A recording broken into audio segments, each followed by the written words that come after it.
Well, I'll make a start while the system starts up. So my name is Simon Thompson. I'm Head of Education here at the University of Sussex. It gives me great pleasure to contribute to this afternoon's panel presentation. I'd like to take the opportunity to thank Emily, because Emily has been very much involved in organising the event, and was the one who prompted me to write the abstract for the programme, which, when I looked at it, doesn't really bear that much resemblance to what I'm going to talk about today. So I changed the title, changed the focus slightly. Emily's been the one who's kind of kept me on my toes, making sure I've got things in on time. And I was meant to give people a copy of the slides, so I'm sorry if you don't have the slides in your pack. I'll make sure that you can get a copy emailed around at the end of today's event. So, it's slightly different from what's presented in the pack. I think it was very bland that it was just talking about teaching excellence in higher education. I wanted to be a bit more critical and look a little bit more at depth at a particular feature of what's happening in higher education in the UK, and to focus on the TEF. And just to see a show of hands, does anybody know what the TEF stands for? What does TEF stand for? There's kind of half hands up, which is good. Okay, no, that's fine, because I didn't want to take anything for granted in talking to you today, because until recently, my work has been in initial teacher education, and I have been working with a particular form of quality assurance which is called Ofsted, which regulates children's services and schools. And it's only as being involved as head of education have I become exposed, if you like, to some of the challenges of teacher quality in higher education beyond professional learning. So if this was a year ago or 2 years ago, I wouldn't be putting my hand up. But it is very interesting to note the differences between different universities and populations within universities as to who does know what the TEF is and who doesn't. So Teaching Excellence Framework, and I've called it The Trouble with the TEF, and what we're looking at, some of the problems that are associated with the TEF, and what I would describe as some green shoots, some possibilities that with a kind of fair wind, there might be some opportunities for it to be a force for good despite all the challenges. So these are things I'm going to talk about. I'm going to talk about the key features and the origins of the Teaching Excellence Framework, talk about what it is.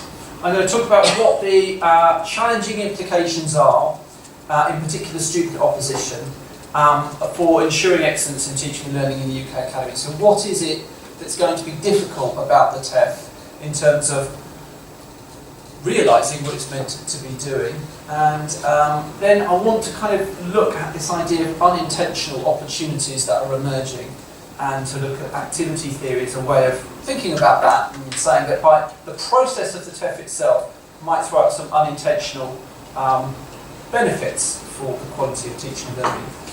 And then I found this fantastic picture, which is of this room around about a year ago, when she had its last seminar, where it couldn't happen in here because these students were protesting in this room. So there's all the students who were protesting this time last year in this room. That's probably why the lifts were locked down today, so that they couldn't go back up here. But that's what it looked like this time last year. Okay, so what is the TEF? So a kind of TEF for dummies, if you like, a quick introduction to what we mean by the Teaching Excellence Framework. This is introduced by the government in 2016, which I'll qualify in a minute. And again, this is what it's saying. It says to recognise and reward excellent learning and teaching. That is what it says it's doing. So I'm presenting, if you like, what the TEF itself is, how it presents itself. It's going to be an annual exercise implemented by HEFCE, which is the Higher Education Funding Council for England. They have responsibility for this, for overseeing the process. And universities, there's participating universities, and that universities have the option as to whether they do or they don't take part in the TEF. So it's a voluntary exercise, although the I'll talk about it later, but when universities made their submissions a month ago, the vast majority of universities did engage in the exercise, and I'll explain why that might be the case in a minute. It's a combination of data and data sets which already exist. So this is not about universities pulling together data sets. This is about them analysing what they already have, or indeed a board of assessors looking at the metrics which already exist. But each university is allowed to present a narrative, and that narrative is used, it's a 15-page narrative, is used to describe the unique features of that institution and to present something of the quality that they're making a claim for. So whilst everyone will be looking at metrics, everyone will have a different narrative in which they'll present their case for teaching quality, which we'll talk about in a minute. The two consequences of the TEF, and regardless of what it looks like, and whether these are intentional or otherwise, it will definitely have two impacts. One, it will have an impact on reputation. It will have an impact on reputation because the data that the TEF is based upon, the narrative that's produced by each university, the assessment of the panel, will all be made publicly available. So everyone will be able to see everyone else's TEF submission and make a judgment about the quality of teaching excellence at that institution. And it will also have, and this is key into some of the problems here, the government attached the teaching excellence framework for the ability of universities to raise tuition fees, to increase the tuition fee which students will pay at undergraduate level. Initially in line with inflation, but as the TEF develops, with the expectation that some of these could, tuition fees could be differentiated depending on the quality of teaching excellence. So if you're doing really well with teaching excellence, then your fee income could increase because you could set a higher tuition fee.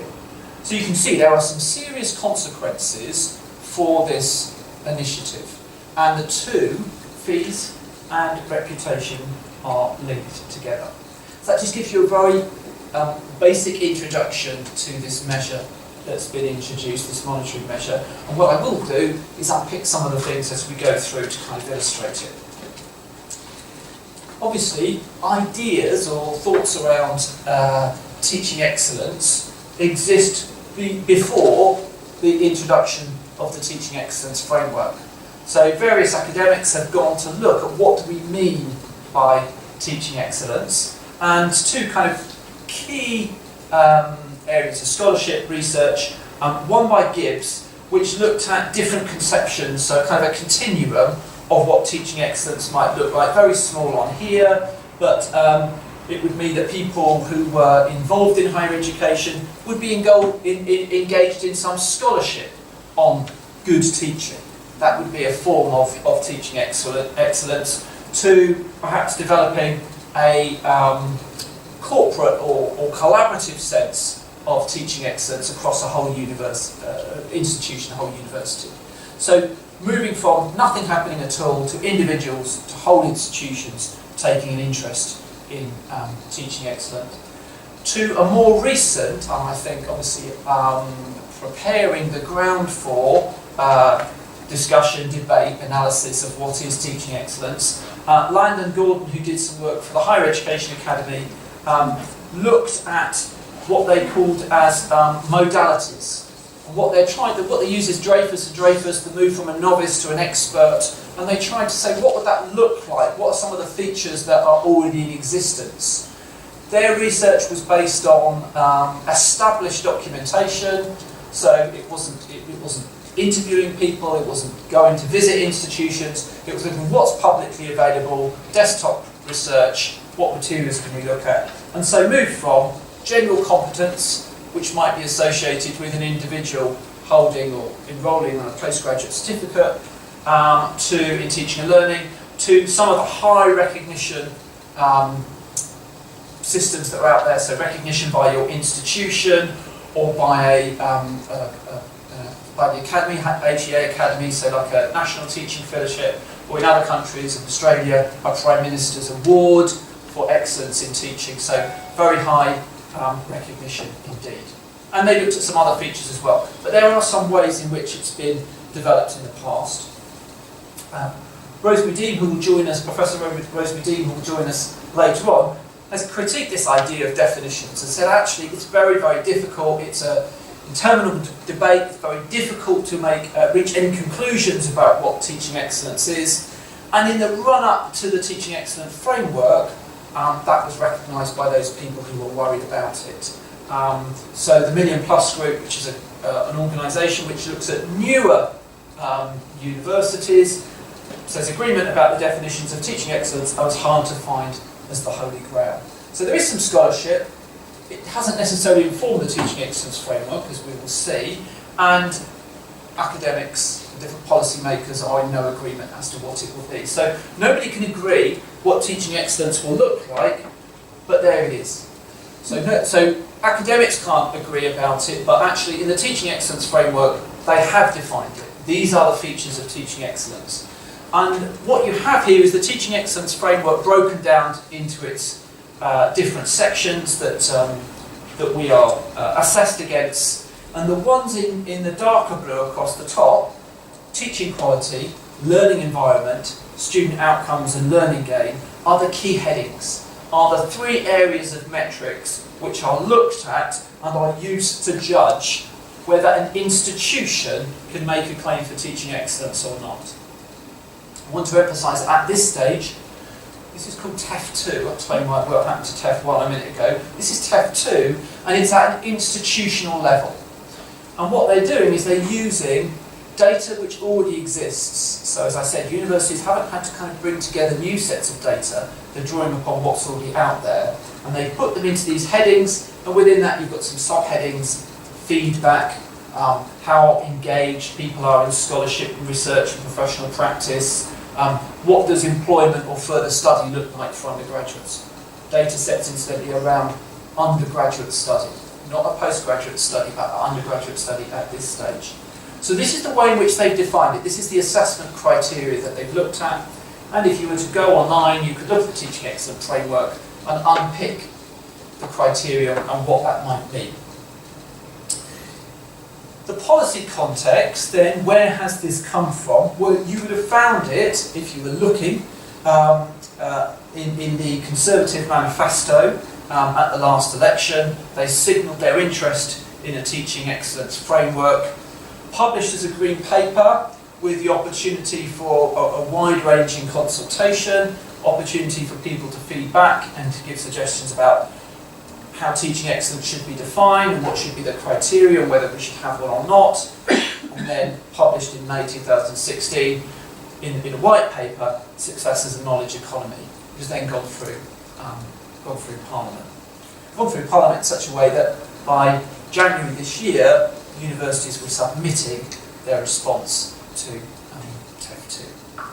So there's the, you see, mapped out in the different policy documents, which show its lineage, if you like. And then we have Joe Johnson, who is the Minister for Universities and Science at the Universities UK conference in September 2015. So he's been the one who's kind of overseen the introduction of the TEF and got himself, well, didn't make himself particularly popular with statements like, and there is lamentable teaching that must be driven out of our system. So that emphasis on teaching excellence is about rooting out poor practices in teaching. But when he was then followed up with, they were saying, well, where is this lamentable teaching?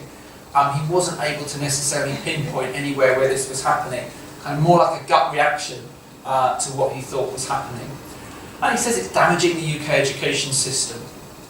Interestingly, the Higher Education Policy Institute, the think tank, it looked very much at what other motivations were there, and in looking at the finances, it was also very much about recognising that there needs to be more value for money with an increase in tuition fees. They needed to have something to say for it, so that's another reason, but of course that's not going to be mentioned here.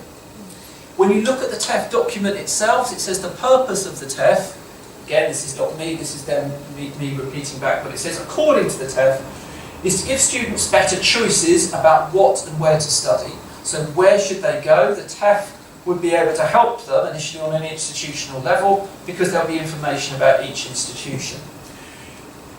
Recognise and reward excellent teaching and raise esteem for teaching. That's in the TEF, it says that's a stated aim. There's no mechanism by which that will happen, but that's a stated aim within it. Drive up standards of teaching across the sector because all institutions will be interested and driven by this mechanism, and improve the match of graduate skills with the needs of employers and the economy. So making sure that what actually the economy needs, the university is going to deliver, which is a particular view of higher education and its purpose, and what teaching excellence plays within it. So that's the document stating out those particular aims. This is a diagram which sets out how the TEF works. Tiny, and again I can send that round for people to see later on, but what you've got on the far side is all of these here are the metrics. So these are all the data that will feed into those headings: teaching quality, learning environment and student outcomes. As I said, all of this information already exists, is already captured through different existing mechanisms. So in the UK we have the National Student Survey for undergraduates in their final year of their studies, and that informs teaching quality. So a survey which already exists explains teaching quality, academic support, and in particular non-continuation. So where there are retention issues in university, where there's high dropout, then that's going to act negatively towards you in terms of the learning environment. And then student outcomes are linked to two things: how many students are employed after 6 months, and then, as importantly, what is the what kind of skill level? Are they graduate level jobs? It's all right to kind of finish your degree and then going back and pick up your paper round or whatever it is after your degree, or is that going into a graduate level job? So that's the data that goes in, and as I said, in the middle there, these two boxes, you've got your contextual data and the provider submission.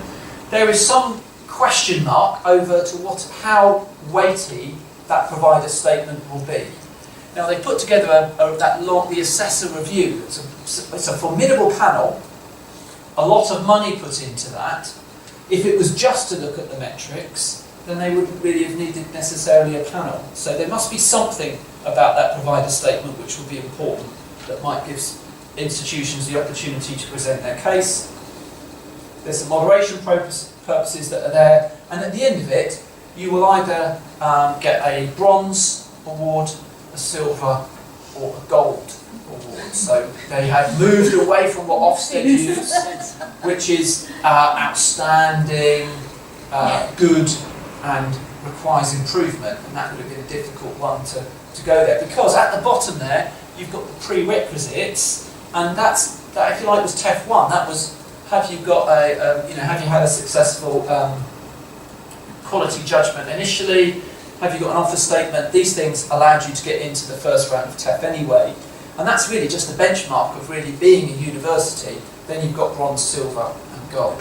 So some institutions will have, as I'll explain in a minute, a series of flags, metrics, which will say you're green in these areas, which would be very positive. You might have a red flag, for example, that says that assessment and feedback, according to NSS, is an area of weakness in your institution. So Neil recently did a really interesting keynote about the Teaching Excellence Framework at the University of Plymouth, and as she said, who could be against the idea of teaching excellence? Who could actually turn around and say, no, I don't want excellence in higher education? So that's kind of starting point. She used apple pie. Suggestion being that everyone likes apple pie. I don't, but never mind. Right, so, but there are some problems. So I want to talk about some of the trouble that's associated with the TEF. And in her keynote, she talked about the ugly sisters of higher education, the REF versus the TEF. So what's more important for an institution? And I was really interested in your talking about institutions that were designated themselves as teaching universities, or international teaching universities, or international research universities. And if you like, in some ways, universities are being challenged to consider where they are. Are they, most of them, want to be research intensive, have excellence in research? Do they equally want to have teaching excellence as well? This was from the Times Higher Education supplement, which looks at the position of different universities, different types of universities, and where they position themselves, both in terms of teaching excellence and in terms of research excellence. So 2014 ref along the bottom here, and then teaching quality up here. So right at the top, teaching excellence, is the University of Coventry, which is a relatively new university. And then of course up here, in ref excellence, you've got Cambridge here. I don't think you can read it. Anyone hazard a guess where Sussex is? So we are just there. Just there. This is just based on what metrics were already in existence. And there's an issue here. It's about if that already exists, that data already exists in 2015. Again, it's that question mark about why go through the panel. How important would that be? But it does present some challenges for universities as to where they're going to put their emphasis. The TEF, as I said, will allow you to increase your tuition fee, so improve your income, but might detract from the research excellence framework, which will equally bring in some income, but is also absolutely critical for your reputation, your international standing. So there's a challenge for institutions to balance those two things.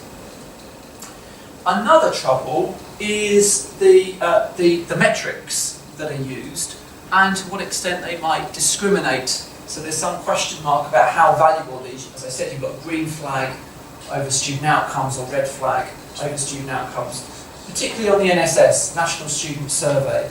And there's been research been reported about bias in the National Student Survey, which is usually on the gender of your instructor, the gender who's giving you feedback on your assignment. So if a student, I think about some of my colleagues who give the most amazing feedback to their students, absolutely fantastic feedback, really pulls apart what needs to be worked on, what needs to be improved upon, gives them a mark, not a high mark, because they need to feedback on it. Excellent feedback. How might they respond to that?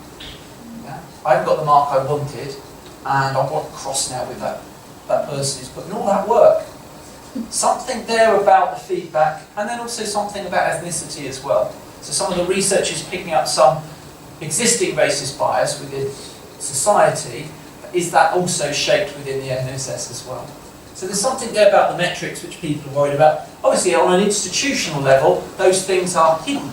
But if the TEF moves in as it's meant to a disciplinary level, in a couple of years' time, it's been moved back, I think it's 2019, I think it will be. It might be piloted next year, but 2019 it might come in.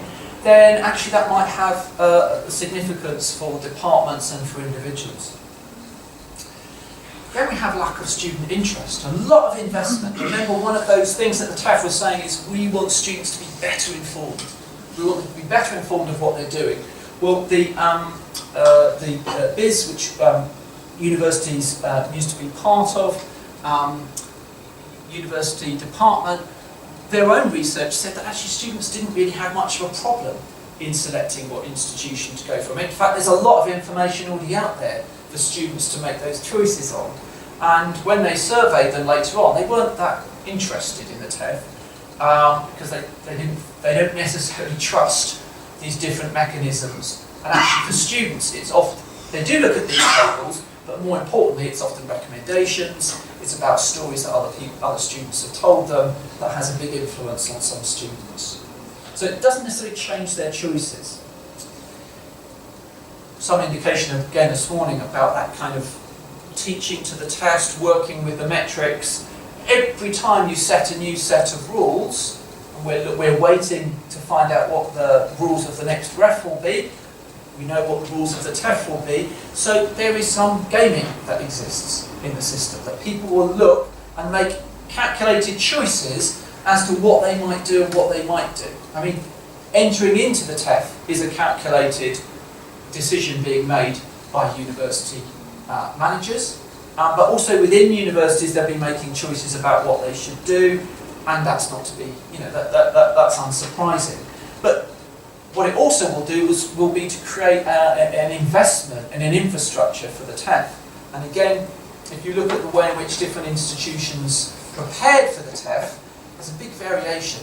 Whole departments, some universities, they have whole departments, university centres, not academic centres, but professional services centres, based around the TEF. In others, they brought in consultants to help them prepare their statement.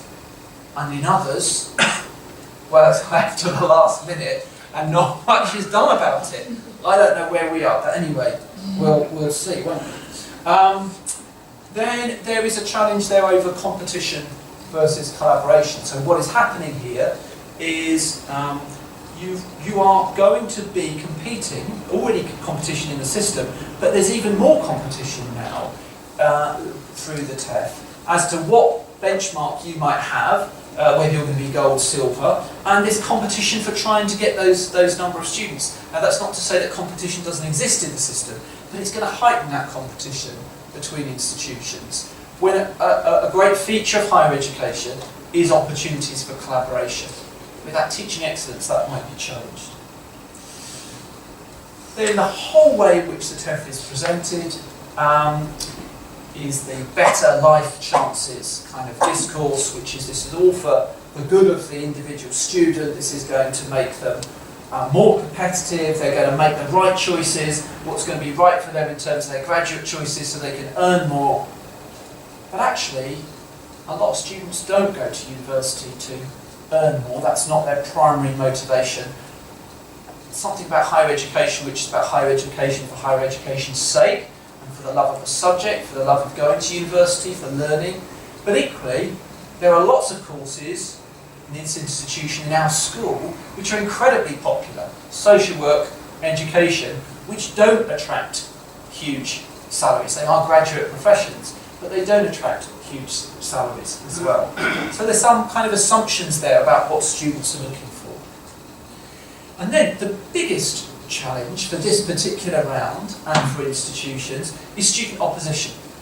That the students now have realised that they have an opportunity to disrupt the process by withdrawing their support for the National Student Survey.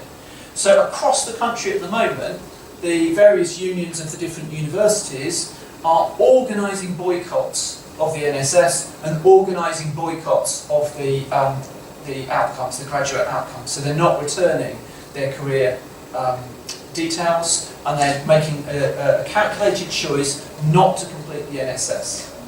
Now there's some debate about to what extent that will disrupt the system or not, but what it does do is it will make it difficult. What it is doing is it can drive a wedge between universities and students. Universities do everything they possibly can to get students to complete the NSS. I did last year, before the TEF. We offered them all sorts of things. We gave them money for an end of term party, just so that they would complete the TEF, just so that they'd tell us that our assessment and feedback wasn't good enough. But nonetheless, doesn't matter. We weren't bribing them, we just wanted them to take it. But of course now, that's a real challenge for academics, because I don't feel it's right to now encourage and put pressure on my students to fulfil this, because they are taking a stand on what they think this survey is going to end with. So it's a challenge for us there. But equally, as an academic, I want to know what students think about our courses. The NSS is a flawed mechanism. Some of the questions are awful, but they do provide us with some useful feedback.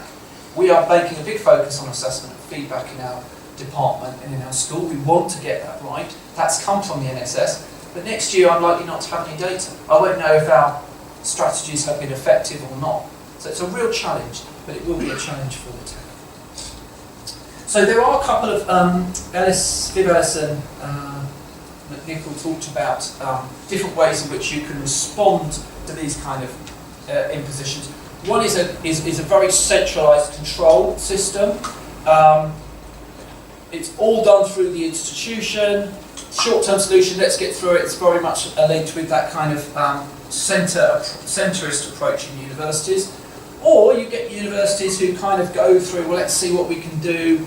Let's see how we can game the system. Some people describe it as a kind of race to the bottom. different ways in which institutions can respond. This is the way I think that I'm seeing some response in groups that I'm working with in the university and different organisations. And something I experienced previously when I used to be involved in teacher education is when you're faced with some external policy which disrupts the system, it has a particular set of expectations that it wants you to follow. But it's often in the process of responding to that challenge that you can find new ways of working. And I use this as the idea of kind of Christmas lights. At the end, every time it's Christmas, I wrap them up. I think I put them away well. I get them out at Christmas. They always look like this. My whole family is unpicking the Christmas tree lights. We're all working together to solve this problem.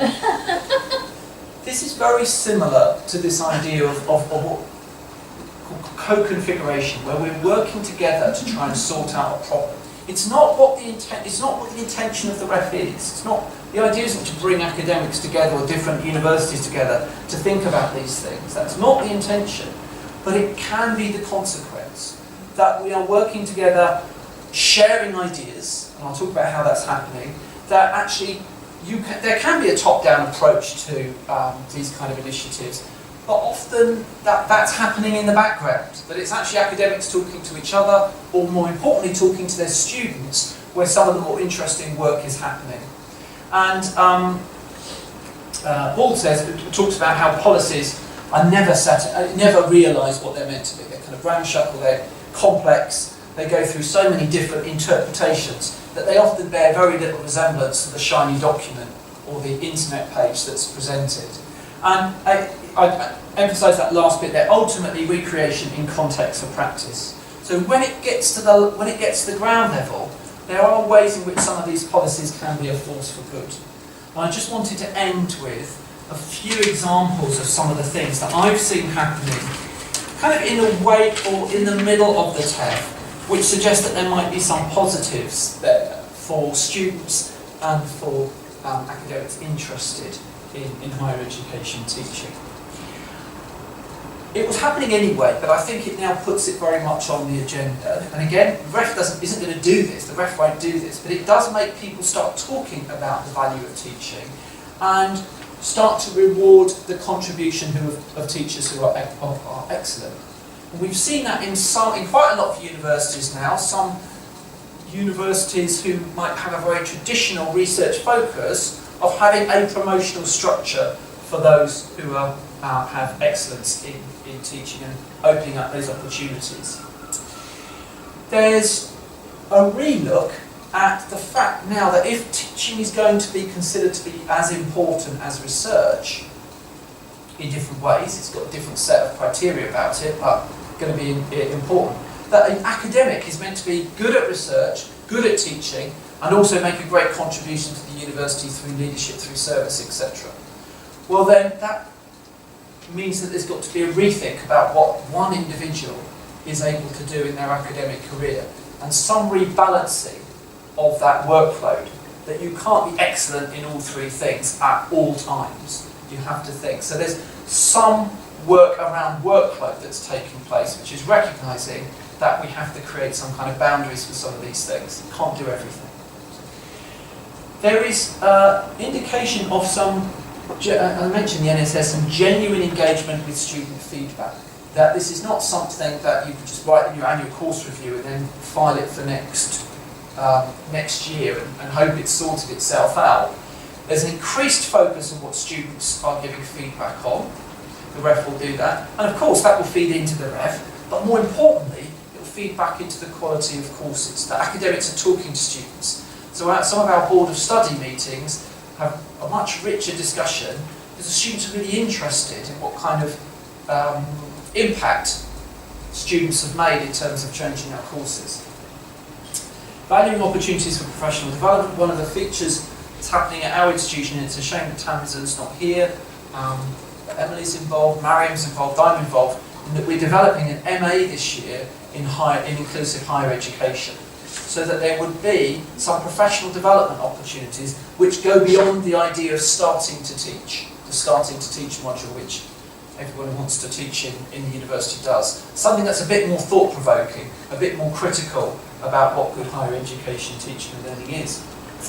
Communities of practice, so the Association of National Teaching Fellows has been really active in looking at the challenges of the TEF and sharing good practice. I've been involved in that this year, and the work that's going on in departments which I would normally have nothing to do with, so geography and computer science, some of their ideas about what good pedagogy is informing me, and I work in the Department of Education, and so I think I've got a good grasp of pedagogy. But actually, it's those dialogues about what good teaching at university is like that's really come to the fore in those groups. And then the last thing I wanted to share with you is I think a change that I've seen happening in curriculum design is reconsidering what students want. Now, obviously there's a big focus on students as consumers, but I think it's about seeing students, get involved students in the learning process and the curriculum design process. So one of the projects that I've been involved in is a project this year which is an undergraduate elective, which is called the Role Models Elective. And it was originally developed by the student union here as a volunteering module, where they would go out into local schools and teach about hope, health, mental health, sex education with teenagers, 13, 14. So they'd operate and talk them through some of the challenges that they're facing. They then came to us and wanted to write an academic module which would allow them to think critically about what they're doing and for that work to be assessed, presentation and through portfolio. And it's gone from having 5 people on it as a volunteering module to having 70 students enrol on this in its first year. And that's because the student union and representatives of that group have been involved in creating that module with academics in my department. And it was that looking at the kind of students that we're getting. My daughter has the unfortunate title of millennial, but they're talking about Generation K or Generation Z, who are very different. And I see it in my daughters, and if you've got any engagement with young people around the ages of 12 to 18 rather, who are coming through the system, they do things really differently to them, completely differently to the way I did them, but even different from my elder daughter. The way they engage with technology, the way they don't trust. They won't trust the TEF, they won't trust a university, they'll trust each other. They don't necessarily want something that already exists, they want to create something for themselves. And this will be an interesting challenge. I'm just saying that the TEF has prompted me and some of my colleagues to start thinking about these students in a different way. Finally, I thought these bell hooks, I always like this one. Talking about pedagogy, thinking about it critically is not the intellectual work that most folks think is hip and cool. Suddenly we're talking about pedagogy in higher education teaching. It's not just a small group, it's something that more and more academics are involved in. So there's some research there that I'm just going to share with you that's kind of useful for others to use.